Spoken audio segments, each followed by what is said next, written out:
Well, we were running behind on the ratings, and into the convention, Levitan came to me one day and said, "It isn't working. We're not getting the audience we need on the basis of the way it's working currently. How would you feel about trying Murrow and Cronkite together for a little while?" My answer to that was, I think we might try them together, but I want to be sure that Murrow is at a desk on one side of the room with one microphone. Cronkite is at a desk on the other side of the room with a separate microphone, and we keep the two separate and let Cronkite call on Murrow. And I think that way we can make fairly good use of Murrow. Well, of course, what happened is that Murrow moved right in and sat alongside Cronkite. He started using Cronkite's microphone and never went to the chair and the table that I'd insisted that he use. So the whole thing broke down and became something that did not work.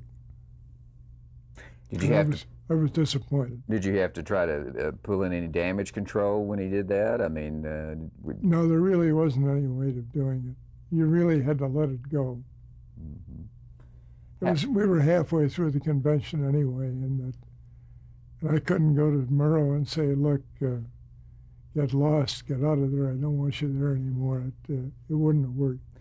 What was the main problem that was caused by that in terms of coverage? The fact that the two of them just didn't work together.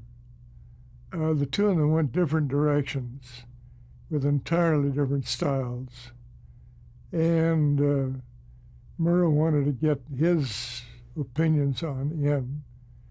Cronkite, I think, was hurt by the fact that Murrow was overriding him. And there was just a bad combination. Contrast their styles for us here. These are the two big names of CBS News. What was the contrast in their style? Well, it's pretty difficult. Nobody ever asked me that before. But Cronkite was much better at tying events together, without getting into any big showmanship, pointing out how this relates to this and this to this and so forth. Murrow, I think, had much more of a tendency to become a Murrow part of the show and to introduce his own attitude toward the developments that were occurring. So you had an entirely different approach.